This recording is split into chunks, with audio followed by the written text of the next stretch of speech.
Habe die Leidels, ich bin's der Poppi. Ich hab gehört, am Volksfest gibt's heuer einen Haufen neue Sachen. Schaut mal rein zum Wienig. Kommt's mit. Ja, sie fix!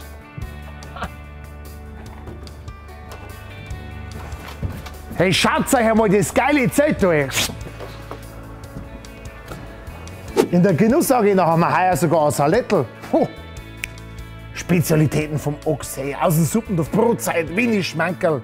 Wahnsinn, bayerische Genuss-Tapas-Variation, ja brutal. Wiener Dessertbredel für 8 Leute, ja, da haut's der Blutzen aus. Was super Futsalat, vegan, meine liebe Frau, für Kirtelfresser und so. Habt ihr das gehört? Ja, auf jeden Fall für jeden gibt's einen Haufen zum Fressen, das ist ein Wahnsinn, ja! Hey, Ochsen gibt's. Schau nicht so blöd. Ja, aus so einem Ochsen, da gehen ungefähr 2000 Ochsensimmeln raus. Hey, wenn ihr einen Hunger habt, geht vorbei, haut euch am Morgen voll. Ja! Und wenn's Bier nicht mehr im Morgen geht, Leute, ich sag's euch, dann gehen wir an die Bar. Da gibt's ganz neue wilde Sachen, Wildberries und einen Haufen anderen Schmarrn und da sparen wir sich halt Vollgas aus dem Leben. Ha!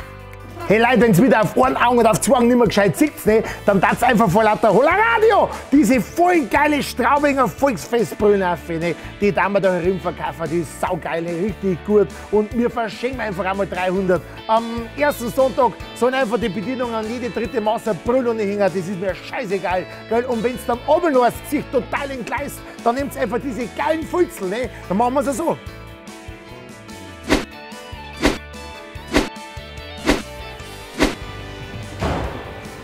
Sie fix. Prost, habe ich dir.